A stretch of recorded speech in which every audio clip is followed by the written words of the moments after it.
May mga hindi magkakatugma sa mga pahayag ng mga player at coach na humarap sa investigasyon sa pagkamatay ng dalawang player ng Ateneo sa Aurora. Ayon sa kalihim ng Department of Interior and Local Government o DILG. Pero ayon sa kalihim, posible ring dahil yan sa magkakaiba nilang pwesto at dahil sa tindi ng mga nangyari. Nakatutok si Maris Umali. Bago pang mas-cite and contempt lalo't di niya sinipot ang unang sabina sa kanya nitong Lunes, humarap na si resigned Ateneo coach Tab Baldwin sa Criminal Investigation and Detection Group ng Pulisya o CIDG kanina. Kasama niya ang kanyang mga abogado para sa fact-finding investigation sa pagkalunod sa team building sa Aurora ni Ateneo basketball players Rene Baterbonia at Divine Adili. He makes 90% of the executive decisions. So yung testimony niya ngayon is very important. Do you see a clear violation on Not his yet. part? Wait till the full report is out. Sir, so ibig sabihin, Dumating din sa Assistant Coach Dean Castaño at ang Ateneo Athletics Office Director na si Emmanuel Fernandez na nauna nang humarap sa CIDG nitong Lunes. There are some inconsistencies between what the players said and what the coaches said, pero hindi pa kami tapos. Kasi ibang vantage points eh. Iba yung mga players nasa dagat, yung mga coaches nasa pangpang. So doon lang, kinukuha lang namin yung mga full details, tapos gagawa kami ng conclusive report.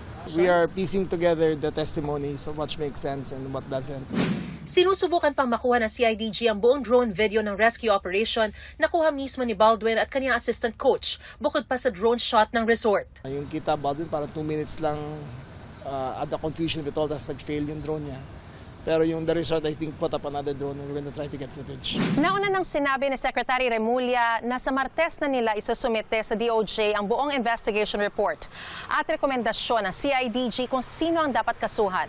Pero sinabi niya ngayon na kakailanganin pa nila ng karagdagang linggo para tapusin ang buong investigasyon. It will take us a while kasi kulang yung culpability ng institutions, kailangan rin namin mahanap. So we need a full investigation.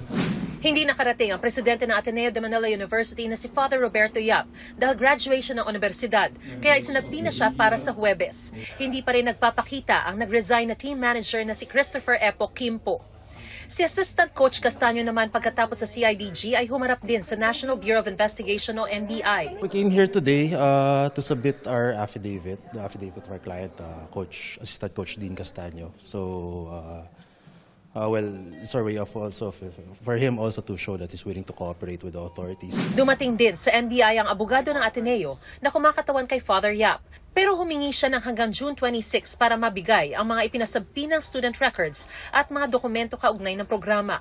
Bilang aksyon naman ng University Athletic Association of the Philippines o UAAP, ay binawalang lumahok sa anuman nilang aktibidad lahat ng coaching staff ng Ateneo na nasa team building sa Aurora. Yan ay hanggang di tapos lahat ng investigasyon ng gobyerno, UAAP at Ateneo. May hanggang July 15 ang Ateneo para ipasa ang opisyal nitong ulat ukol sa insidente. Nangako ang UAAP ng masusi at walang kinikiling ang investigasyon at pagpapanagot sa mga mapapatunayang lumabag. Mariz Umali, Nakatutok, 24 Oras.